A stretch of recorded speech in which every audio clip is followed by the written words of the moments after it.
Hello friends, नमस्कार। मैं हूं इंजीनियर अनिल सिंह और आप देख रहे हैं Gurukul brilliant math analysis YouTube channel, जहां पे आप पढ़ने वाले हैं finding the unit digit when the number is raise to some power.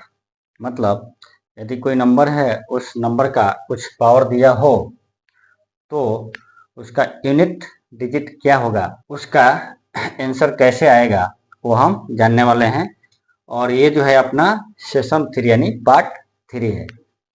इस कॉन्सेप्ट का पार्ट 3 है, जिसमें हम पढ़ने वाले हैं रूल नंबर 4। अपना रूल नंबर 4 है। इसके पहले हमने रूल नंबर 1, 2, 3 पढ़ा है। अब देखिए, हमने अभी तक जो पढ़ा है उसमें जो है दिए हुए नंबर का यूनिट डिजिट क्या था? 0, 1, 2, 3, 4, 5, 6, 7, 8। ठीक है, जिसमें से 0, 1, 5, 6 ये स्पेशल केस था। 2, 3, 7 और 8 ये एक अलग स्पेशल केस था। और जो 4 था ये अलग स्पेशल केस था, जिसमें हमने केस 1 और केस 2 पढ़ा था। अब अपना क्या आ गया, इसमें 9 एक नया नंबर जुड़ गया। तो आज हम पढ़ेंगे कि यदि दिए हुए नंबर का यदि यूनिट डिजिट 9 हो तो कैसे सॉल्व करना है और उसका कंसेप्ट क्या होगा। देखिए, इसमें भी 2 केस आएगा, केस फर्स्ट और केस सेकंड। इसमें भी हम इसको 2 पार्ट में बांट के पढ़ेंगे ताकि कंफ्यूजन ना हो। तो केस 1 में मतलब बोला जाए, जैसे हमने 4 का पढ़ा था, उसमें भी केस 1 और केस 2 था, और इसमें भी केस 1 और केस 2 है। ठीक है, यदि पावर ऑड हो तो आंसर क्या होगा, और पावर इवन हो तो आंसर क्या होगा। ठीक है, तो पहला है it is raise to an odd power. ठीक है, यदि पावर ऑड हो तो जैसे मान लीजिए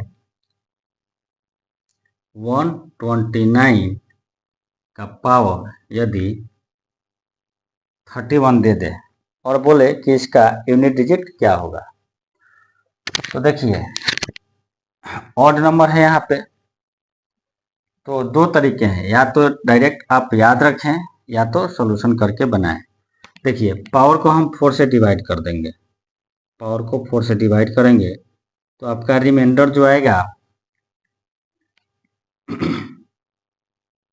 3 आएगा। ठीक है, अब इस रिमाइंडर को क्या करेंगे, इस रिमाइंडर को इस दिए हुए नंबर का पावर बना लेंगे, यानी 9 टू द पावर 3। तो जब 9 टू द पावर 3 करेंगे, क्या करेंगे, इसको हमने सिंप्लीफाई कर लिया। अब 9 का क्यूब निकालना आसान है, तो इसमें ये आंसर क्या आ जाएगा, यूनिट डिजिट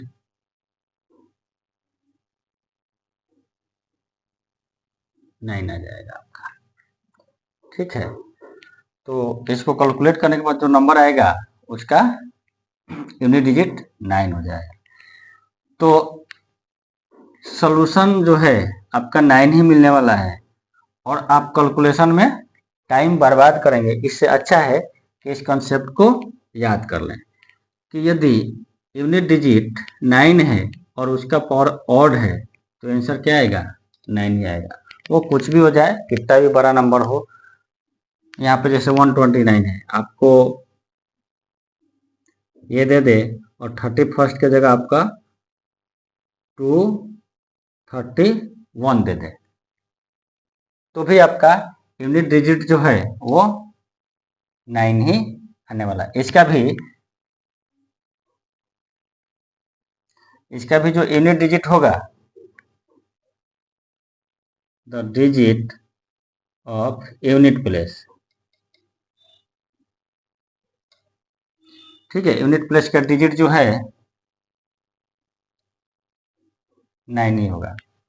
ठीक, आप यदि 2 31 में 4 से डिवाइड करेंगे, रिमाइंडर आपका आ जाएगा, जब सॉल्व करेंगे तो 3। और जब रिमाइंडर आपका 3 आया तो यूनिट प्लेस का नंबर जो होगा क्या होगा। तो इतना कैलकुलेशन करने से अच्छा है कि आप ये याद रखें कि यदि दिए हुए नंबर का यूनिट डिजिट 9 हो और उसका पावर ऑड हो, तो जो यूनिट प्लेस का नंबर होगा वो क्या होगा, 9 होगा, यानी the digit of unit place will be 9। Okay, तो हम इसको याद रखें कैलकुलेशन से बचने के लिए। अब आते हैं दूसरे कंसेप्ट पे। अब क्या है, हमने फर्स्ट केस पढ़ लिया कि यदि पावर जो है ऑड हो तो क्या होगा, लेकिन सेकंड केस में क्या हो गया, पावर इवन हो गया। यदि पावर इवन हो तो ये हमेशा याद रखें कि दिए हुए नंबर का यूनिट डिजिट 9 हो और उसका पावर यदि इवन हो, तो जो यूनिट प्लेस का जो डिजिट होगा वो हमेशा 1 आएगा। ये कैलकुलेशन से बचने के लिए हमेशा याद रखें कि 1 आएगा। अब यदि आपको ये याद नहीं है, ठीक, याद नहीं है तो क्या करेंगे, देखिए इसमें कंफ्यूजन क्रिएट होगा क्योंकि हमने 4 का कंसेप्ट पढ़ा है। तो उसको मैं कंसेप्ट को क्लियर कर दूंगा। मान लीजिए कोई अपन एग्जाम्पल लेते हैं 119, 119, इसका पावर क्या है 28। ये क्या है, इवन नंबर है, ये क्या है, एक इवन नंबर है।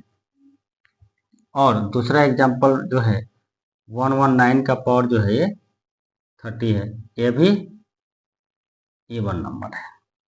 अब देखिए यहाँ पे कंफ्यूजन कैसे होगा, मैं वो आप लोग को बताता हूँ। चलिए, यदि आप इसको याद रखते हैं तो डायरेक्ट आप 1 लिख देंगे एग्जाम में। यदि याद नहीं है तो आप कैलकुलेट करेंगे तो आपको यहाँ पे कंफ्यूजन क्रिएट होगा। कैसे होगा वो देखिए, आप 28 को क्या करेंगे, 4 से डिवाइड करेंगे, जो हमारा रूल कहता है उसके हिसाब से। तो यहाँ पर रिमाइंडर क्या हो जाएगा, 0। रिमाइंडर क्या होगा आपका, 0। और यहाँ पे आप 4 से डिवाइड करते हैं तो रिमाइंडर क्या आ जाएगा आपका, 2। ओके, जब हम ये पढ़ रहे थे कि दिए हुए नंबर का यूनिट डिजिट 9 ना होकर के 4 हो और वहां पे यदि पावर इवन हो तो हमेशा डिजिट जो है क्या आनी चाहिए, 6 आनी चाहिए। और यदि रिमाइंडर उसमें 0 आ गया तो क्या मैंने बताया था कि वो 0 जो है एनीथिंग के पावर, मान लो जैसे ए हो गया एनीथिंग टू द पावर 0, तो 1 जो है एग्जिस्ट नहीं करता है। ठीक है, क्यों, क्योंकि 0 जो है इवन नंबर है।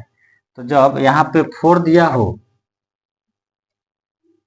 4 टू द पावर 0 हो, ठीक है, तो उस समय जो है ये 1 नहीं होकर के, 1 नहीं होकर के यूनिट डिजिट क्या आना चाहिए, 6 आना चाहिए। हमने वहां पे पढ़ा था यदि 4 टू द पावर 0 हो तो यूनिट डिजिट जो है 6 आएगा, लेकिन यहाँ पे अलग है। कैसे,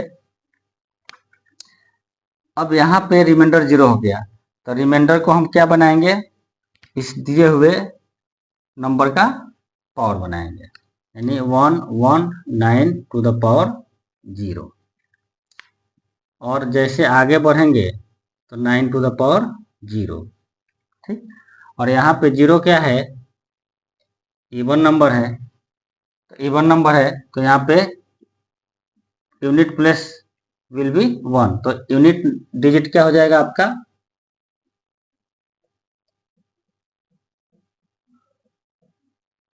1 हो जाएगा।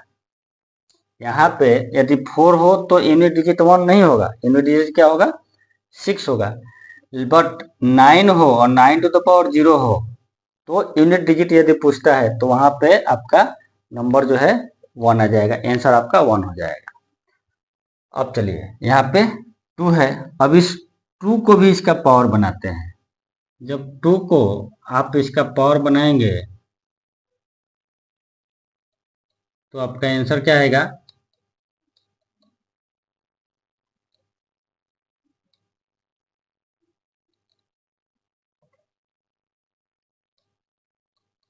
यूनिट डिजिट जो होगा वो 1 हो जाएगा। 9 का स्क्वायर करेंगे 9 का स्क्वायर करेंगे तो 81 आएगा, तो यूनिट डिजिट क्या हो जाएगा आपका 1 हो जाएगा। ठीक, मतलब आपका रिमाइंडर कुछ भी आए, ठीक, बस वो इवन होना चाहिए। यदि रिमाइंडर आपका इवन आता है, ओके, ठीक, या पावर आपका इवन होता है तो हमेशा 1 आएगा। 4 के केस में यदि यूनिट डिजिट 4 है तो वहां पे यदि पावर इवन आता है तो डिजिट आपका यूनिट डिजिट आपका 6 होगा। बट यदि आप 9 लेते हैं, यदि आपका यूनिट प्लेस का नंबर 9 है और पावर यदि आपका इवन आता है, आपका जो यूनिट डिजिट आएगा वो 1 आएगा। ये याद रखिए, ये दोनों में अंतर है। वहाँ पे 6 आएगा, यहाँ पे 1 आएगा। ये दोनों जगह पे थोड़ा सा का डिफरेंस है जिसको आपको अपने को याद रखना है। ठीक है, कंफ्यूजन नहीं होना चाहिए। तो हमने जो आज के सेशन में पढ़ा है, आशा करता हूँ आप सबको कंसेप्ट क्लियर हो गया होगा, कहीं कंसेप्ट में समझने में कोई दिक्कत नहीं होगी। तो अब मिलते हैं अगले सेशन में एक नए कंसेप्ट के साथ। तब तक आप प्रैक्टिस कीजिए, आगे बढ़िए, सफलता आपको ईश्वर की कृपा से मिले। मिलते हैं अगले क्लास में, तब तक के लिए धन्यवाद।